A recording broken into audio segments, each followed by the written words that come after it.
Bonjour à toutes et à tous, merci d'être là pour ce nouvel événement en ligne. Aujourd'hui, nous allons parler féminisme et monde d'après. Mais avant de lancer les débats, je tenais à vous présenter la base.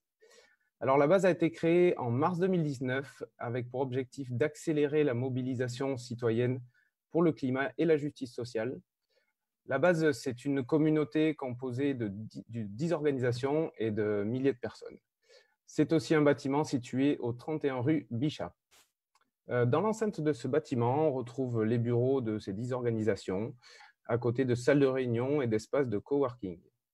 Au rez-de-chaussée, vous avez un bar associatif ouvert au public qui accueille plusieurs fois par semaine des événements en entrée libre, conférences, tables rondes, projections de films, formations, célébrations, etc. Ce bar est d'ailleurs la source principale de revenus du lieu. Donc actuellement, ce bar est ouvert, la terrasse du bar est ouverte, donc je vous invite à y aller. En raison de la crise sanitaire actuelle, le lieu donc, a juste la terrasse d'ouverte et c'est ce qui permet d'accueillir le public. Et après une courte période d'adaptation suite à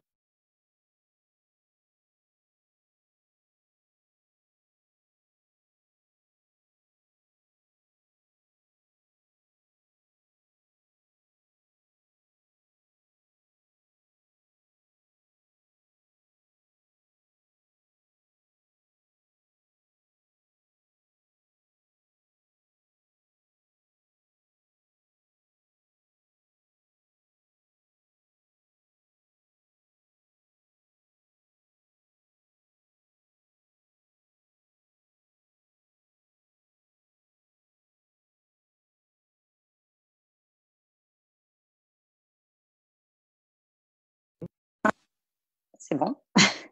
Bonsoir à tous. Merci à la base de Paris de nous accueillir virtuellement. Je suis Prune Elfter-Noah, co-animatrice du mouvement Utopia avec Franck Pupuna. Alors, le thème de cette conférence, c'est crise environnementale et sanitaire. En quoi le féminisme peut-il nous aider à esquisser le monde d'après ?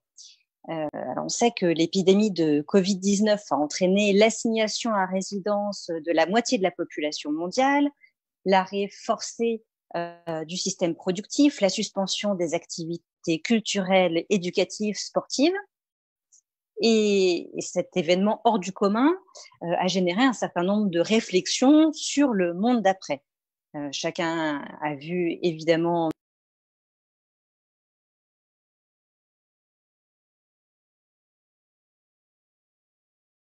biologique, qu'il s'agisse de préserver la biodiversité, de relocaliser la production, d'investir dans le système sanitaire.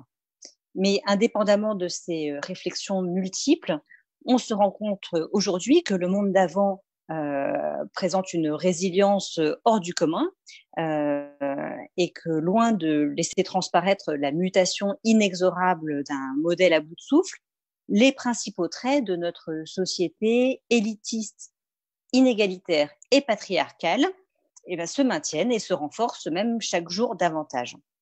Alors, ce soir, nous allons évoquer plus précisément le levier féministe pour passer au monde d'après, à un autre modèle de société. Et nous allons en discuter avec deux intervenantes très complémentaires.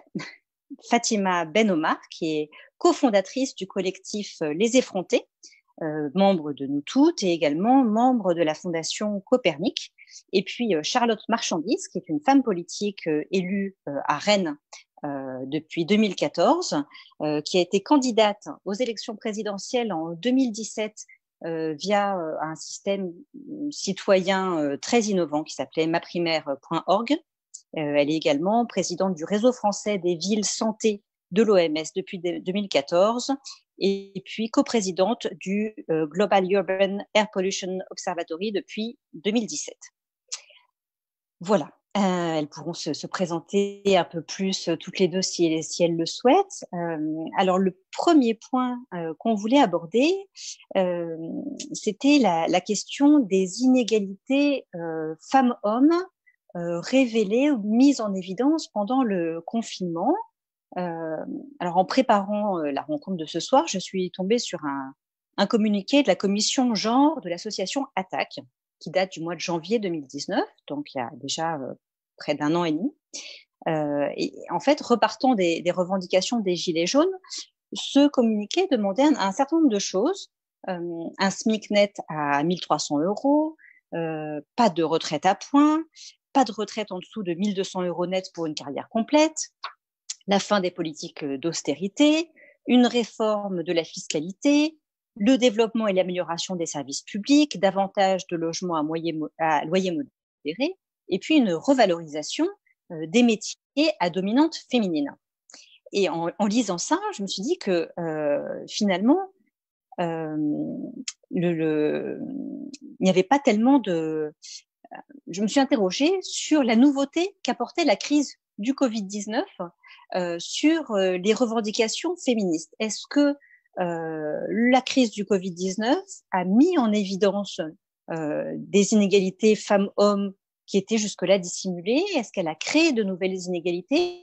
Et quel genre de revendications on peut en tirer aujourd'hui?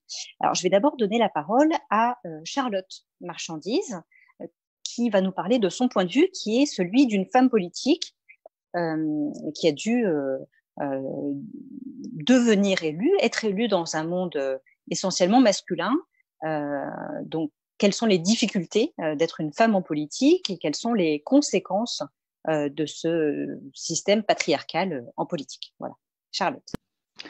Bonjour à toutes, à tous. Merci de l'invitation. Donc, alors répondre à ça en 3 minutes, je promets pas de faire le meilleur exposé du monde, mais en tout cas, effectivement, en tant que femme politique, alors ça me fait bizarre d'écrire ça, mais c'est ce que je suis aujourd'hui. J'ai été élue en 2014 en tant que société civile.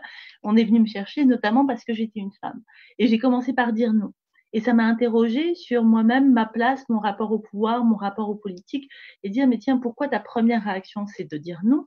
D'autant plus que j'ai pu voir depuis ces dernières années en accompagnant, en transmettant, en travaillant avec des mouvements municipalistes, écoféministes, avec le groupe Tous Élus, que effectivement les femmes ont plus de mal à y aller et ont plus d'appréhension vis-à-vis du monde politique. Donc mon premier travail, c'était sur moi. Et pour tout vous dire, donc il me reste 3 semaines à être élue et avoir les mandats qui vont avec, hein, mes présidences de réseau, c'est des réseaux d'élus, et j'y suis en tant que maire adjointe à Rennes, et je repars pas. D'un côté, c'était formidable pendant 6 ans. Il y a eu des enseignements exceptionnels, mais je ne repars pas en campagne parce que j'ai besoin de me protéger, j'ai besoin de protéger ma famille. Qu'est-ce qui s'est passé? Il s'est passé que quand tu es une femme en politique, et moi je suis une femme blanche, hein, on ne va pas se leurrer avec une certaine culture, donc je suis bien consciente que je suis plutôt favorisée. Je suis à Rennes, dans une ville gérée par une femme maire. Donc là aussi, je suis dans des conditions plutôt favorables. Néanmoins, il y a en permanence des agressions, des dévalorisations, des choses qui ne sont pas nommées, des problèmes d'accès au pouvoir. Hein. On a fait des études. Les femmes, même s'il y a une parité dans les exécutifs qui est obligatoire, les femmes, elles ont plus la petite enfance, le social, et puis les hommes, ils ont l'urbanisme et la finance. Sur toutes les délégations, tous les petits trucs en plus qu'on peut avoir quand on est élu, les jetons de présence, on va les appeler, qui vont rapporter non seulement du pouvoir, mais aussi de l'argent, et ben c'est plus des hommes qui les ont, avec y compris des élus de gauche dans une métropole qui disent « Ah oui, mais ça, c'est technique, donc c'est pour ça qu'on a mis plus d'hommes. » Et tu te dis, mais effectivement, tu l'as dit, on est dans une société, un monde patriarcal, profondément inégal, colonialiste, mais il y a une vraie question de prise de conscience globale qui ne le voit pas. Et comment on peut même se poser la question d'envisager un monde d'après. Alors moi, j'ai du mal à le voir, ce monde d'après, mais je ne suis pas hyper optimiste en ce moment. Comment on peut envisager de le faire sans féminisme, c'est-à-dire de le faire sans 50% de la population mondiale. C'est-à-dire, il n'y aura pas de monde d'après sans féminisme, il n'y aura pas de monde d'après sans prise en compte des inégalités, et peut-être il n'y aura pas de monde d'après. Mais il y a une résistance incroyable. D'abord parce que les personnes qui font de la politique vivent une agression permanente, parce qu'en France, faire de la politique, c'est pas bien. Moi, j'ai des voisins qui ont arrêté de me parler quand j'ai été élue. Donc, il y a un entre-soi qui se crée, et donc on se défend. Et donc, moi, pendant la campagne présidentielle, quand j'ai parlé d'éthique, quand j'ai dit qu'il fallait vraiment remettre de la transparence et retracer de la confiance avec les habitants, on m'a dit « Ah ben non, si tu dis ça, tu fais le jeu des tous pourris ». Et quand on parle de féminisme en politique, il y a d'une part le risque de femmes qui disent bah, « je ne veux pas y aller, moi ce que vous me racontez, c'est bon, ça va, j'en prends suffisamment dans la tête tous les jours pour en plus m'encoltiner en tant que femme politique ». Et puis l'autre partie qui est de dire « ah, tu ne peux pas dire ça, on fait beaucoup d'efforts. Ah, je ne vous laisserai pas dire ça avec tout ce qu'il y a. Et d'ailleurs, regardez, il y a une femme maire. » Sauf qu'une femme maire, c'est 16% des femmes maires en France. C'est sur les conseils départementaux, les conseils régionaux, il n'y a pas de femmes. Il y a 2 femmes qui sont présidentes de conseils départementaux régionaux. Sur les députés, oui, il y a des femmes qui sont de plus en plus, je crois qu'on est à 40% là, sauf qu'elles n'ont pas les rôles clés, elles n'ont pas le pouvoir. Et depuis la Ve République, il y a eu une femme Premier ministre. Sur le gouvernement qui est paritaire, si tu regardes, les ministres les plus importants qui ont le plus de pouvoir, c'est des hommes. Et on est en permanence là-dedans, et dès qu'on le dit, eh ben, on n'est là pas drôle, on casse l'ambiance dans les soirées. Et tant qu'on n'accepte pas d'en parler, d'ouvrir le dialogue sans être dans de la posture, on ne va pas y arriver. Et encore une fois, là, je parle de féminisme, mais c'est vrai sur l'ensemble des discriminations qui sont les nôtres. Et ce que je crois vraiment, c'est que ce monde d'après, on pourra le tracer si on accepte déjà de parler entre nous et de se dire les choses, de ne pas faire semblant d'être hyper fort, de dire « ouais, mais moi j'ai super réussi, c'était cool ». Oui, c'était hyper cool, moi j'ai adoré mon mandat. En revanche, c'était aussi extrêmement dur et je suis prête à transmettre pour que ça soit un peu moins dur pour les suivantes. Et je pense que la clé du monde d'après, ça va être cette transmission. Et puis, ça va être d'essayer de trouver des alliés chez les hommes politiques, des alliés chez les dirigeants qui vont pouvoir faire l'amplification et pouvoir redire oui, ça c'est pas normal, c'est pas contre toi, mais c'est pas normal, c'est un système, c'est une structure qui met ça en place. Et tant qu'on s'attaque pas au système, et ben on changera rien, on peut toujours parler, blablabla, du monde d'après, mais c'est des questions complètement systémiques. Voilà, je vais laisser Fatima qui est beaucoup plus outillée que moi sur ces questions. Alors, je vais juste rebondir et puis je passerai la parole à Fatima après. Charlotte, donc effectivement, il y a toujours une surreprésentation des hommes et des hommes blancs en politique en France. À part le fait que sur le principe, c'est pas bien les inégalités. Est-ce qu'il y a des conséquences, à ton avis, du fait que les décisions politiques sont prises à 80% par des hommes? Oui, c'était un peu la deuxième question, mais évidemment, il y a des conséquences. Il y a des conséquences du fait que les décisions sont prises par des gens qui ne sont pas vulnérables. Et de fait, on est dans une société, alors je peux redresser ma caméra, pardon, dans une société où, parce que tu n'es femme, de fait, tu vas être plus vulnérable, tu vas être confrontée à plus d'endroits de vulnérabilité, où on va plus te dire il faut pleurer, t'es pas puissante, montre pas. Tu vas plus douter de tes compétences parce que c'est éducatif. Je ne dis pas que c'est essentialiste du fait d'avoir des organes génitaux féminins. Pour autant, on sait bien, on dit une femme pour postuler à un poste ou demander une augmentation, en général, il y a besoin d'avoir 100% des compétences. Les hommes, c'est plutôt 60%. Donc, de fait, on va plus douter de nos décisions. Et moi, je suis convaincue que si on veut changer le monde, il faut déjà commencer par plus douter et être moins en position de sachant. Parce qu'on ne va pas être dans des logiques guerrières, virilistes, on va être dans des logiques de care, de prendre soin et d'aller réfléchir au fond, ma décision, qui elle affecte, qu'est-ce qu'elle crée sur les gens qu'elle affecte. Et puisque je doute, je vais aller leur demander leur avis. Pour avoir beaucoup travaillé sur les 6 dernières années, notamment avec les personnes en souffrance psychique, et là, c'est une évidence quand tu travailles dans ce milieu-là, ce que vous faites pour nous, sans nous, vous le faites contre nous. Et je ne pense pas que ce soit parce que je suis une femme que je le fais plus, je pense parce que j'ai été élevée en doutant beaucoup plus de moi-même en permanence et que ça me permet d'aller chercher et partager cette parole. Et sur la crise, on l'a vu, il y a eu pas mal d'articles pour dire que alors, les dirigeantes femmes géraient mieux. C'est pas 6 dirigeantes femmes de Finlande, d'Islande, de Norvège, de Nouvelle-Zélande et d'Allemagne et de Taïwan, pour citer un peu rapidement, qui font une règle. Mais moi, ces premières ministres qui ont fait des conférences de presse à destination des enfants, je trouve que c'était ça m'a profondément touchée. Je me suis dit, c'est ça le monde d'après que je veux. Je veux pas qu'on soit en permanence dans une logique viriliste, dans des mots de guerre, dans un côté d'effort. J'ai envie qu'on prenne soin des plus vulnérables, à commencer par nos enfants. Je ne sais pas si c'est un truc de femme. En revanche, je n'ai vu que des dirigeantes femmes qui ont pris ce temps de se poser cette question-là, d'aller sur des valeurs, qui sont celles notamment de jeunes femmes. Je pense à la première ministre de Sanna Marin de Finlande, qui affirme l'intégrité, l'empathie, la transparence en permanence. Est-ce que c'est parce que c'est une femme? Je ne sais pas. En tout cas, force est de constater que ça n'a pas été géré de la même façon et que peut-être on a à apprendre de ça en termes de discours, en termes de regard vers les autres et en termes de soin de l'autre. Et puis pour finir, moi j'ai travaillé avant d'être élue, si on est venu me chercher, c'est parce que j'étais militante associative depuis longtemps, et j'ai travaillé notamment sur la question du care et le fait que dès qu'on revendique ce savoir profane, qu'on revendique ce savoir notamment en tant que mère, de dire bah oui, je vois bien mon gamin, là je pense qu'il a une otite, et on va avoir l'autorité qui dit mais comment vous permettez-vous de dire ça? Le revendiquer son savoir est vécu comme profondément subversif par l'autorité. Et je pense que c'est là où elle est la clé d'affirmer que ce savoir hyper simple peut être une force qui va permettre de complètement bousculer le système, pour faire très vite. Oh, je comprends pas. Voilà. Donc, c'est ce que je reprends la main, on me redonne la main. Merci Charlotte. Oui, l'outil du doute essentiel. On aimerait que nos dirigeants soient plus nombreux à douter pour prendre de meilleures décisions, effectivement.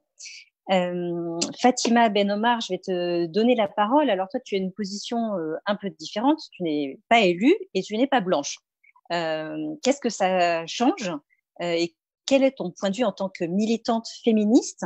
Quel féminisme aujourd'hui dans un monde en France, dans une société française qui n'est pas complètement débarrassée sans doute de ces démons coloniaux, post-coloniaux.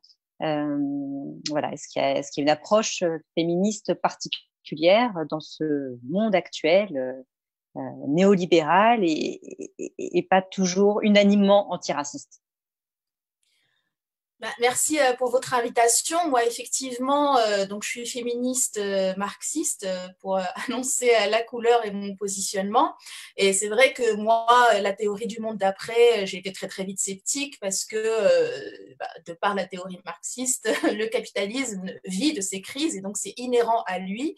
Et il ne peut vivre que de ces crises. Donc, ce à quoi a servi la parenthèse, on va dire, de la crise sanitaire, ça a été d'appuyer le travail en général des militantes féministes et du travail de tous les militants sur la question des minorités, c'est de politiser la question des invisibles.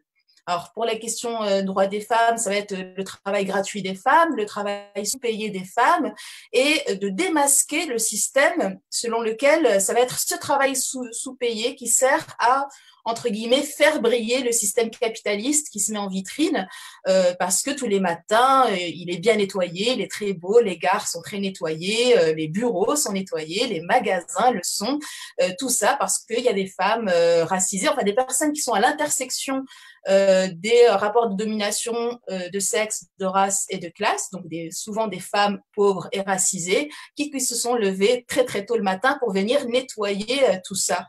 Donc, c'est ce qui a fait aussi que pendant la crise sanitaire, ce sont ces métiers qui sont à la fois indispensables et qui sont souvent méprisés, mal payés, moins connus, donc dans le secteur de la santé, du nettoyage, les caissières, les éboueurs, les livreurs, etc., qui ont été soudain mis en lumière et c'est eux qui ont fait tenir le système pendant cette parenthèse pour que certains soient confortablement confinés et puissent faire leur télétravail chez eux, etc. Donc, ce qui est important pour nous, le travail sur la question des invisibles, c'est de le rendre visible et lisible. C'est-à-dire, comme dit Geneviève Fraisse, qui est philosophe féministe, l'important dans la domination, c'est son illisibilité. Tant qu'on ne comprend pas un système, on renvoie ça à des histoires personnelles, de qualifications ou de rapports interpersonnels et pas un système.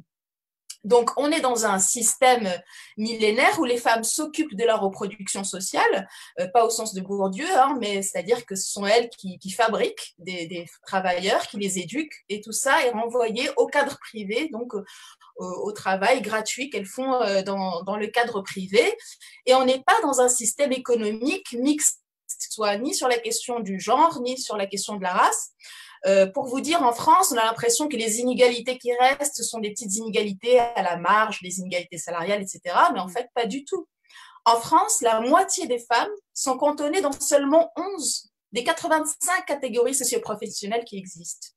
Caissière, vendeuse, femme de ménage, femme de chambre, infirmière, secrétaire, etc. Et en plus, comme on part du principe que ce qu'elles font, elles le font naturellement à la maison, c'est-à-dire le ménage et les nounous, c'est pas des qualifications, c'est des trucs assez innés, quoi. Eh ben, on va pas leur permettre de revaloriser leur salaire parce qu'on est déjà bien content de les payer à faire dehors ce qu'elles sont censées offrir gratuitement à la société. Ah ouais. C'est passionnant ce que tu expliques, et notamment sur l'illisibilité du système de domination, qui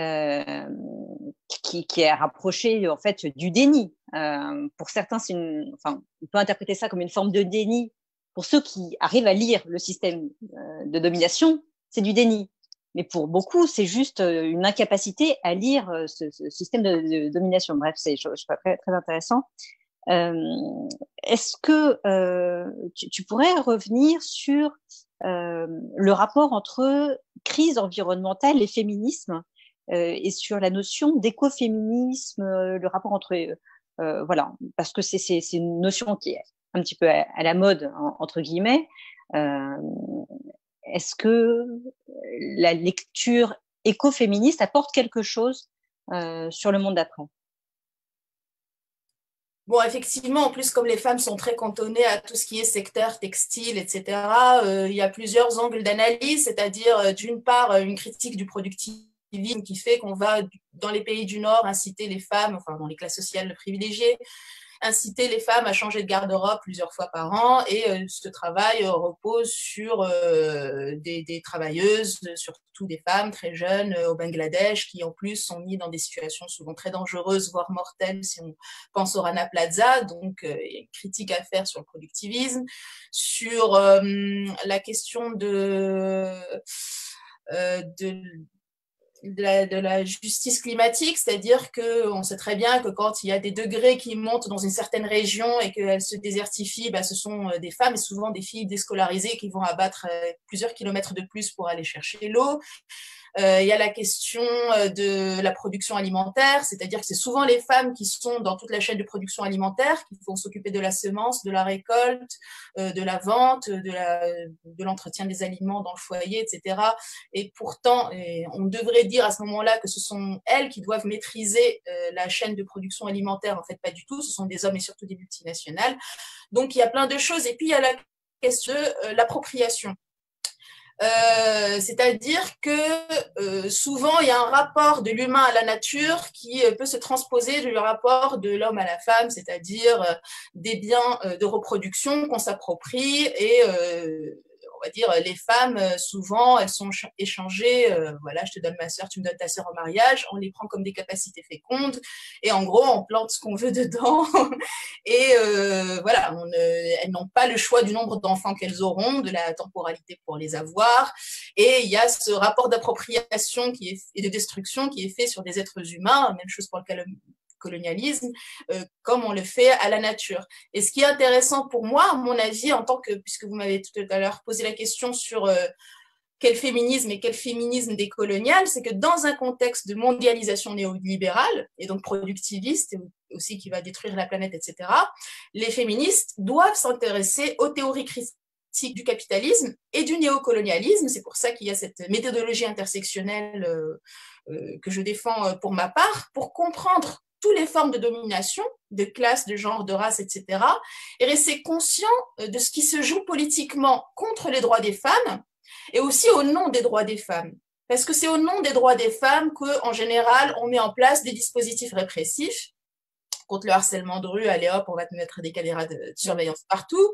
Pour l'interventionnisme, alors on en a beaucoup parlé pendant l'axe du mal, il faut aller délivrer les femmes afghanes, etc. Mais c'était déjà la même chose en Algérie. On a utilisé la cause des femmes pour faire des cérémonies de dévoilement, etc. Et voilà, donc les lois racistes. Et donc le féminisme est devenu aussi un argument au service de l'impérialisme et du colonialisme, avec cette idée de sauver les femmes.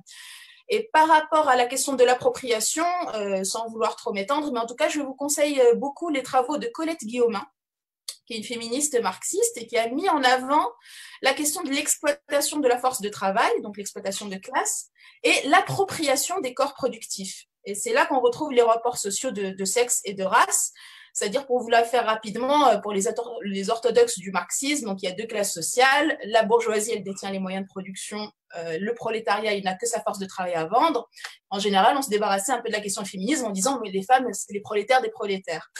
Mais en fait, pour vendre sa force de travail, encore faut-il en disposer. Et en fait, les femmes, elles ne vendent pas leur force de travail, elles la doivent.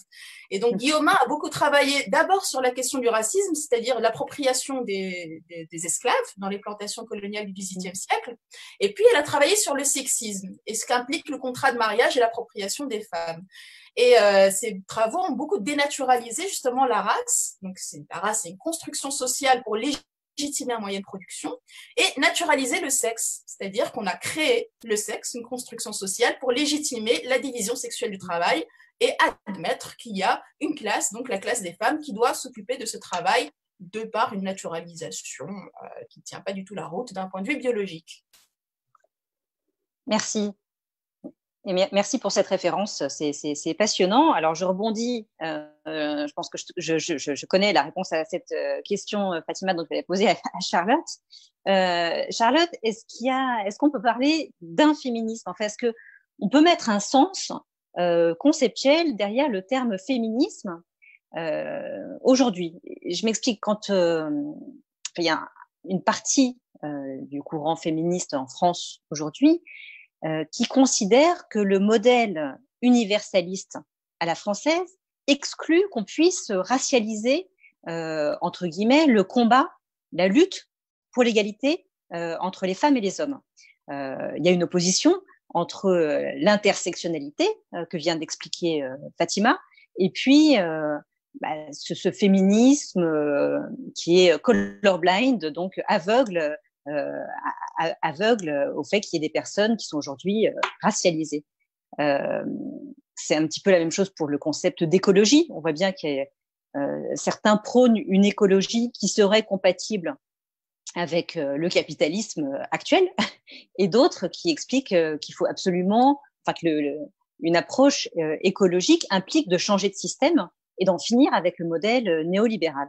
Donc Charlotte, est-ce que tu mets un contenu théorique univoque derrière le terme de féminisme?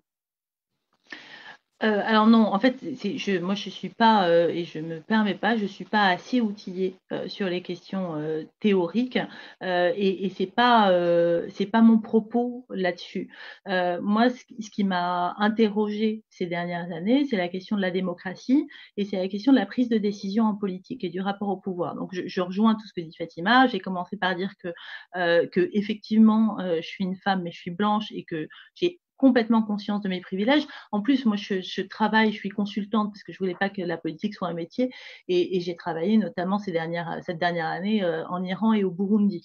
Et donc, voilà, pour le vivre de près et c'est moi, j'y vais avec beaucoup d'humilité. Tu vas pas en Iran en disant oh là là, je dois me voiler, c'est une catastrophe. Tu y vas avec beaucoup d'humilité et t'apprends de ce que les gens ont à te dire. Donc mon but, c'est d'écouter et j'entends bien que j'ai plus de chance que les autres. Donc je rentre pas dans les débats parce que je ne saurais pas me qualifier. J'ai entendu d'autres acceptations d'universalisme et il y a plein de choses. En revanche, faut pas se leurrer. Il y a quand même un cumul des inégalités et encore une fois, sur la psychophobie, il y a encore des hauts dirigeants qui se permettent de parler de schizophrénie politique ou d'autisme. Enfin, les mots ont un sens. Les mots ont un sens et on peut pas nier ce cumul des inégalités qui se reproduit à tous les endroits de la société et sur les droits humains fondamentaux.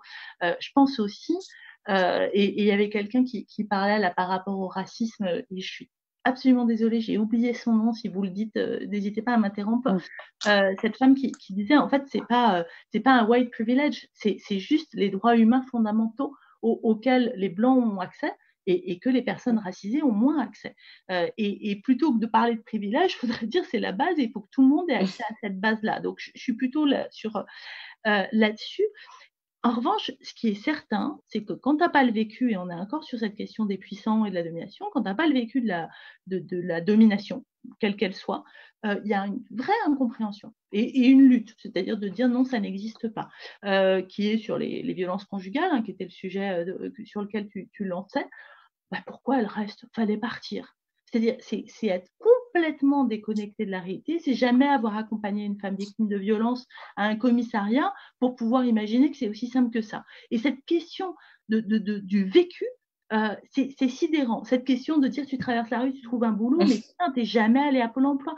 Alors, je suis privilégiée, néanmoins, j'ai été au RSA avec 2 enfants et allocation parents isolés. Ah bah tu apprends avec de l'humilité, tu te rends compte de ce que tu vis. Et je parle français, et je lis et j'écris. Et tu te dis, waouh, la marche, elle est très très haute pour certaines personnes.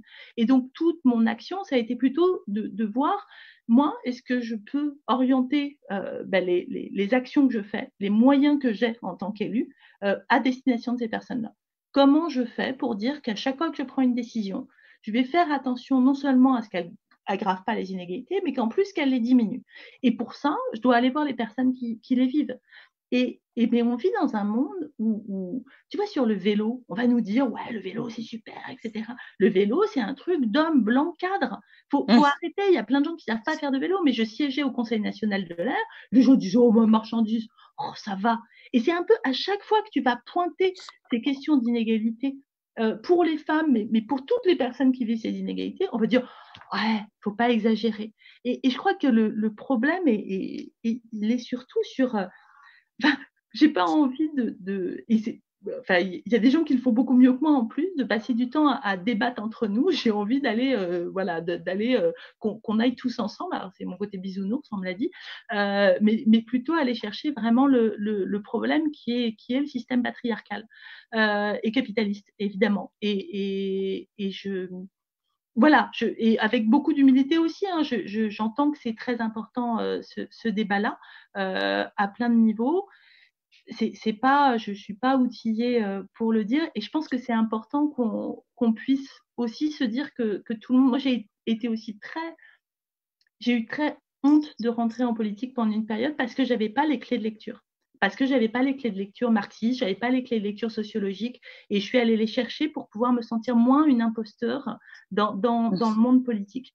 Et c'est ce travail-là, en revanche, je le sais, parce que effectivement, pour être beaucoup aller parler avec des gens, pour avoir beaucoup travaillé avec des gens dans des situations de forte discrimination, notamment avec des femmes gens du voyage, enfin, tu vois, tu as des endroits où c'est pas une question de théorique, c'est une question de vécu, et plutôt d'aller essayer de transmettre comment est-ce qu'il y a des choses qui permettent d'avancer sans faire des pansements sur des jambes de bois, parce que c'est le gros risque, comme ce que décrivait très bien Fatima, c'est de dire au nom d'eux, on va agir pour vous. Voilà.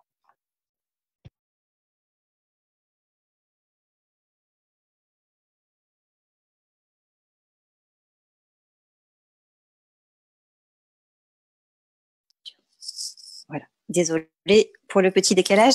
Merci beaucoup, Charlotte.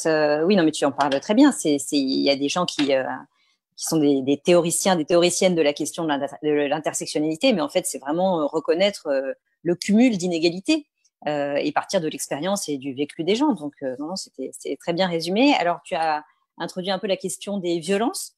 On va passer à ce sujet-là. Donc, à l'automne 2019, la secrétaire d'État aux droits des femmes, Marlène Schiappa, a lancé un Grenelle des violences faites aux femmes, ce qui matérialisait donc une reconnaissance nouvelle par les autorités de cette problématique de santé publique que constituent les violences conjugales, même si les résultats, évidemment, de ce Grenelle n'ont pas été à la hauteur des attentes des associations féministes. Aujourd'hui, on a une nouvelle prise de conscience qui semble se profiler dans le sillage de l'assassinat de George Floyd sur l'importance des violences policières aux États-Unis et en France notamment. Dans le monde d'après, est-ce qu'on peut imaginer en finir avec ce cortège de violence? Et je vais donner d'abord la parole à Fatima Ben Omar. Est-ce que tu saurais nous expliquer en 3 minutes pourquoi on a autant de violence et de discrimination à l'égard des femmes dans nos sociétés? Eh ben, là aussi, je vais partir de mes convictions parce qu'évidemment, comme vous l'avez dit tout à l'heure, il y a des lignes de fracture dans le mouvement féministe. Par rapport à tout ce que je disais tout à l'heure, je peux donner aussi une autre référence que j'aime beaucoup parce que c'est un document qui est très accessible. C'est Race, classe, sexe et économie politique, analyste, matérialiste et décoloniale de Jules Falquet, qui est une femme, contrairement à ce qu'on peut croire. Donc oui, alors il faut voir effectivement dans quel continuum et de quelle histoire on est héritière par rapport à la question des violences conjugales. Donc si je repars d'ailleurs de là où je parlais tout à l'heure, c'est-à-dire des travaux de Colette Guillaumin, qui part de l'idée que la famille se base sur un outil d'appropriation d'une femme pour accéder en gros en bloc à des services à coût réduit pour vivre mieux. En fait, pour pour les féministes marxistes, la domination masculine n'est pas la fin en soi. La fin, c'est l'exploitation de la classe des femmes. C'est-à-dire d'obtenir dans un espace l'obligation sexuelle, l'appropriation du temps de cette femme, sa disponibilité mentale, affective, des produits du corps, des enfants, qu'elle s'occupe des membres de la famille, bref, tout un tas de services qui vont améliorer concrètement la vie des hommes. Ça, c'est le but. Et donc, le moyen, c'est la contrainte sexuelle, interdiction de découcher, le devoir conjugal, etc. Le confinement dans l'espace. On est dans une chambre conjugale unique. C'est très compliqué de commencer à crier si ton mari commence à te violer parce qu'il y a les enfants, on n'a pas envie de les réveiller, tout ça. Et puis tout simplement l'épuisement, on n'a pas envie de négocier tous les soirs, est-ce qu'on a envie de faire l'amour ou pas. La démonstration de force, donc c'est les violences conjugales, plus l'arsenal juridique, le droit coutumier, etc. Et c'est pour ça qu'on est dans des cultures où l'État ne s'immisçait pas dans la question des violences au sein du couple. Il y avait une forme d'État dans l'État, co-constituait la famille avec à sa tête l'homme. Et donc, les violences conjugales, c'est tout simplement la démonstration de force. Pour avoir des services et une disponibilité de ces femmes, il faut les frapper de temps en temps quand les services ne sont pas faits. C'est pour ça que de l'autre côté de la chaîne, quand vous allez dans des permanences des violences conjugales, comme j'ai pu en faire, quand est-ce que les femmes sont battues? C'est quand elles ont brûlé le repas, quand elles n'ont pas bien fait le ménage, quand elles ont refusé de coucher ou quand elles se sont barrées, c'est-à-dire qu'elles ont déserté l'usine.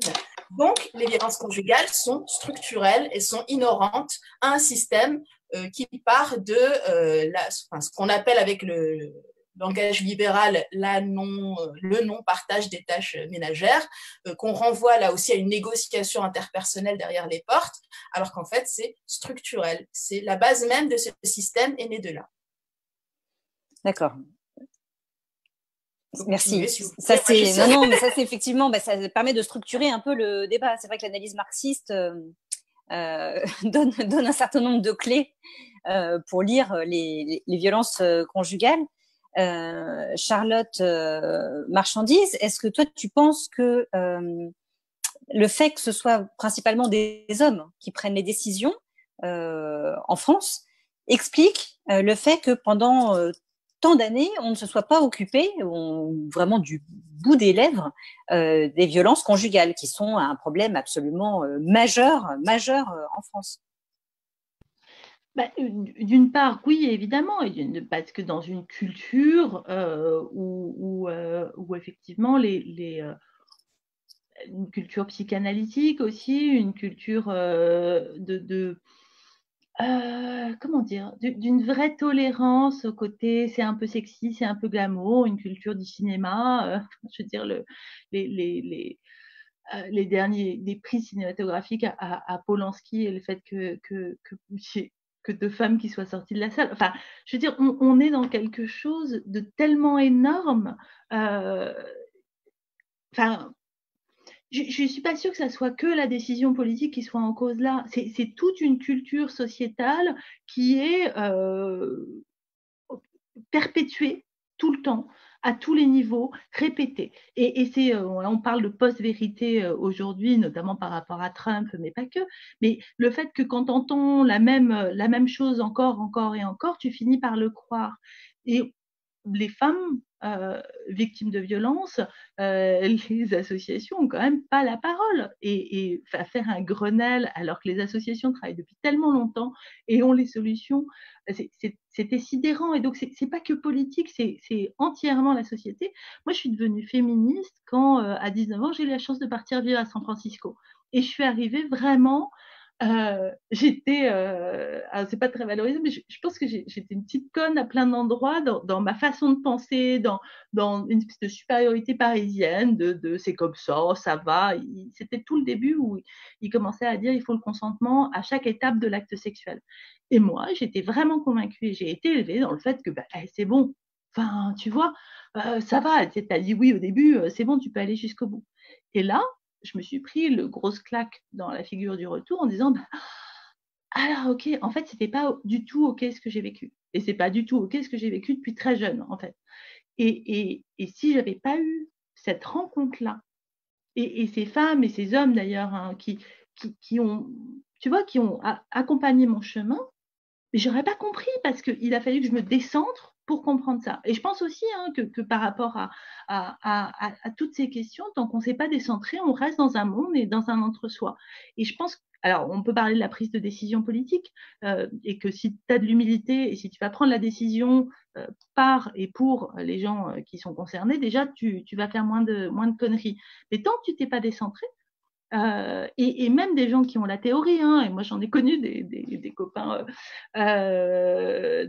très militants, très à gauche, qui n'entendaient pas du tout cette question-là, qui avaient la théorie, mais qui dans la pratique, c'était n'importe quoi. Et ce qui m'intéresse, c'est aussi comment on arrive à créer un autre récit, on arrive à raconter les choses pour changer cette petite musique de fond.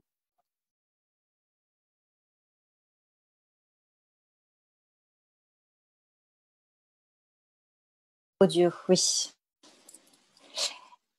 Justement, pour passer à quelque chose peut-être de plus positif ou entrevoir des solutions, toi Charlotte, tu parles de se décentrer. Fatima parlait de rendre lisible un système de domination. Je pense effectivement qu'il faut qu'il y ait une rencontre, une réalisation à un moment donné de l'existence d'un système de domination patriarcale pour que les gens se mettent en mouvement et acceptent de lutter contre ce système et d'essayer de mettre en œuvre un autre modèle. Comment faire advenir ce décentrement? Comment rendre lisible ce système de domination? Fatima, si tu veux commencer. Pas de problème. Donc déjà, oui, effectivement, il faut le comprendre. Il faut bien comprendre que ce soit le sexe ou la race, ce sont des systèmes de marquage physique arbitraire, on va dire, au service d'une construction de la différence, c'est-à-dire qu'on essaie de construire l'autre parce que l'autre, on pourra l'exploiter comme on veut, c'est pas nous, donc c'est le faux piège de l'universalisme. Et voilà. Et donc c'est comme ça qu'on est arrivé à sexualiser, à racialiser la main d'œuvre la plus jetable. Donc ces femmes qui sont en général le plus exploitées, qui continuent à l'être. Donc il faut à la fois être bien consciente de la longue construction de la race, par exemple, qui a fabriqué les personnes racisées, c'est-à-dire les personnes corvéables, les personnes jetables, déshumanisées, et c'est ce qui justifie aujourd'hui, par cet héritage, leur place dans le marché du travail, dans les secteurs, comme je disais, textile, nettoyage, soins, industrie du sexe, sous-traitance, voilà, et qui justifie les violences qui leur sont faites. Et en plus, leurs conditions sociales, c'est-à-dire ces femmes qui habitent loin de leur lieu de travail à cause de la gentrification, à cause de la lenteur des transports, elles se lèvent très très tôt, elles dorment très peu d'heures, elles subissent les réformes du droit du travail parce que c'est souvent dans leur métier qu'elles sont les plus exposées, elles sont exposées aux produits chimiques pour les femmes de ménage. Voilà, donc après, il faut comprendre les lignes de fracture dans le féminisme pour avoir un vrai débat. C'est-à-dire, est-ce qu'on est, comme dit Nancy Fraser dans son livre « Le féminisme pour les 99%, est-ce qu'on est pour l'égalité à dominer ?» C'est-à-dire, nous aussi, on veut être des femmes haut placées au CAC 40 et on aura réussi, entre guillemets, dans le cadre des règles du jeu d'un monde néolibéral. est-ce que c'est la question des femmes en première ligne, c'est-à-dire garder la question que sur les femmes et s'isoler des autres rapports de domination, sachant que les gens en prison, d'ailleurs qui ont fabriqué la majorité des masques pendant la crise sanitaire, les précaires, les prolétaires, les racisés, etc., créer les convergences de lutte, bien comprendre que le patriarcat, c'est un système qui est... comme l'explique Fania Noël, qui est une féministe une afroféministe, c'est un système qui est plus vieux que le capitalisme. Donc, il a moins besoin de l'État, des structures, des lois sexistes pour fonctionner. Il fonctionne naturellement, entre guillemets. Et c'est pour ça que l'espace privé est l'espace le plus dangereux pour les femmes. Donc, moi, d'ailleurs, c'est le collectif de Fania Noël qui fait cette question-là, c'est de bien politiser la question du maintien de la reproduction sociale dans le cadre privé, c'est-à-dire de déléguer aux femmes de faire des êtres humains, de leur apprendre à dire bonjour, merci, etc., à devenir des bons citoyens, des bons travailleurs. Sachant que certaines femmes vont échapper de par leur position sociale parce qu'elles ont fait des longues études, parce qu'elles ont des marges de manœuvre comme moi qui choisit de pas avoir d'enfants, etc. Elles vont échapper à ce système. Et comment, par exemple, sortir les tâches du privé et les mettre sous la responsabilité de toute la société. Donner de l'amour, du soin, de l'éducation, ça peut ne pas être que le travail privé des femmes. Ça ne veut pas dire le confier à un État néolibéral, mais ça veut dire faire un projet politique où on essaye ensemble, parce que la meilleure chose à faire avant la Révolution, c'est de faire des mini-laboratoires, c'est-à-dire d'essayer des choses, comme ça au moins on est prêt s'il y a un jour la Révolution. Et on sait ce qui a marché, on sait ce qui n'a pas marché. Donc, par exemple, ce collectif, il propose de faire des systèmes de garde collectivisés à l'échelle d'un quartier, centrés sur la responsabilité de chacun, qui s'engage à faire.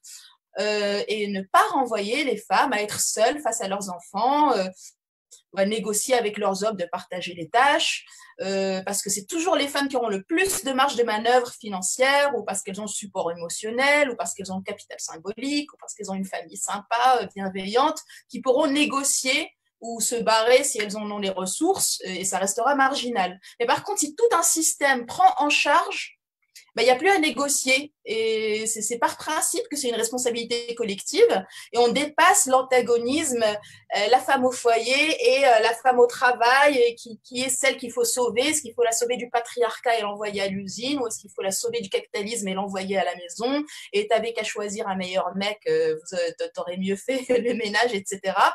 Donc, il y a des communautés, notamment aux États-Unis, auxquelles appartient Fania Noël. J'ai oublié le nom, mais si vous tapez, vous faites des recherches, vous pouvez facilement trouver, qui essayent des modes de soutien, des modes de justice aussi, parce que dans toutes les communautés, quand il y a des violences, on ne peut pas forcément aller porter plainte. Donc, on prend en charge la question de la reconnaissance du préjudice, de la réparation sans appeler la police.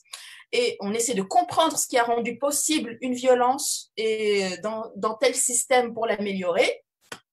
Je vous invite à lire, puisque j'en suis à donner des références, le livre Pour elles toutes, les femmes contre la prison pour un féminisme anticarcéral de Coenola Ricardo. Et il faut bien comprendre que, justement, toute la question des violences faites aux femmes, est-ce qu'on est pour un féminisme qui délègue à la justice et surtout à la prison la prise en charge des hommes violents?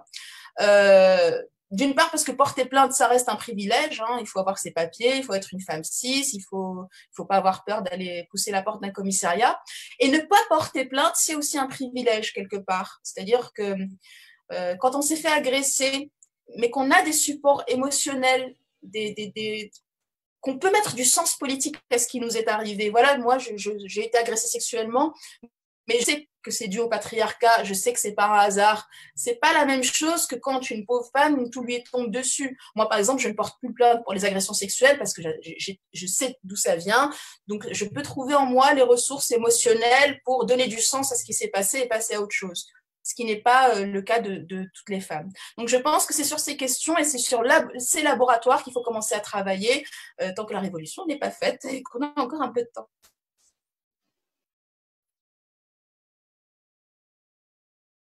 Voilà, audio. Tu es une bible ambulante sur le féminisme. J'espère qu'on pourra mettre toutes ces références sur le... Il y a aussi beaucoup de références parce que j'aime pas m'approprier le travail des autres. Et, il faut être curieux. Une honnêteté bien féminine, peut-être.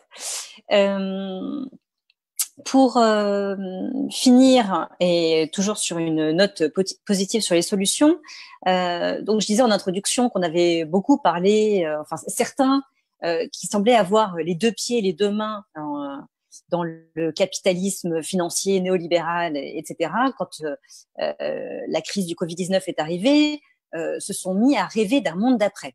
Et puis finalement, on s'aperçoit que le monde d'après ressemble vraiment au monde d'avant, que l'argent est injecté pour soutenir toujours les mêmes industries polluantes, dirigées par les mêmes dirigeants de toujours, essentiellement des mâles blancs, et qu'il faut vraiment beaucoup de monde dans les rues pour commencer à envisager qu'il pourrait y avoir un aspect institutionnel au racisme en France. Bref, aujourd'hui, comment faire pour lutter contre la force d'inertie du système? Quel type de solidarité imaginer pour vraiment construire le monde d'après? Est-ce que, Fatima, tu veux commencer? Et puis, je donnerai la parole pour terminer à Charlotte Marchandise. J'ai l'impression d'avoir déjà un peu répondu à cette question, c'est-à-dire essayer de penser des convergences de lutte pour effectivement, quand on est une féministe et qu'on ne pense pas à la question du colonialisme et du rôle, par exemple, historique des prisons, de la gestion de certaines parties de la population, qui sont d'ailleurs des travailleurs, avant tout exploités à moins du SMIC, du coup, c'est un point d'aveuglement qui va nous pousser vers un féminisme extrêmement tourné vers la répression, vers la délégation à la justice. Et en plus, on sait très bien que les peines, et surtout les peines les plus longues, sont plus destructrices qu'autre chose et que les mecs, ils en sortent 3 fois plus violents. Donc, en général, les peines alternatives, elles sont toujours... elles donnent toujours de meilleurs résultats en termes de récidive que les peines carcérales. Donc, et c'était justement en travaillant ensemble, en prenant en compte les réalités de plusieurs personnes, qu'on arrive à construire des solutions qui ne se font pas au détriment d'une certaine partie de la population. Donc c'est pour ça que finalement ces travaux qui se font à l'échelle d'un immeuble ou d'un quartier pour essayer de repenser une justice, et surtout que ce soit pas qu'une question qui s'arrête à la réparation d'un préjudice, mais de comprendre pourquoi un homme pauvre est allé s'attaquer à une femme pauvre, et de faire un système assez cohérent et assez juste pour pouvoir que ces choses ces erreurs, enfin, ces violences ne se reproduisent pas dans les communautés qui ont décidé de vivre ensemble, malgré les inégalités internes où elles se trouvent, ce qu'on peut retrouver dans un parti, par exemple, etc. Je pense que c'est en travaillant ensemble et en faisant des laboratoires, vraiment des expérimentations, qu'on arrivera à être de plus en plus près. Merci. Et alors, pour terminer, Charlotte Marchandise, toi, je crois que tu ne t'es pas présentée aux élections municipales au mois de mars. Est-ce que tu as des pistes à nous proposer?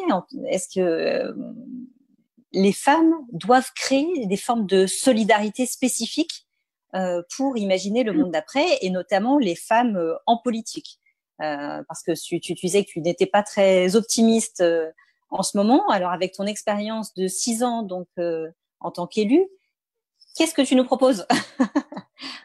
Non, je suis pas hyper optimiste, et parce que d'une part, évidemment, je suis d'accord avec Fatima, il faut politiser le débat, hein, effectivement. Là, rien que tu parles de la question de 6, là aussi, il y a des choses extrêmement difficiles à vivre pour les personnes confrontées, et extrêmement difficiles à comprendre, y compris au sein du féminisme. Et faut politiser tout ça.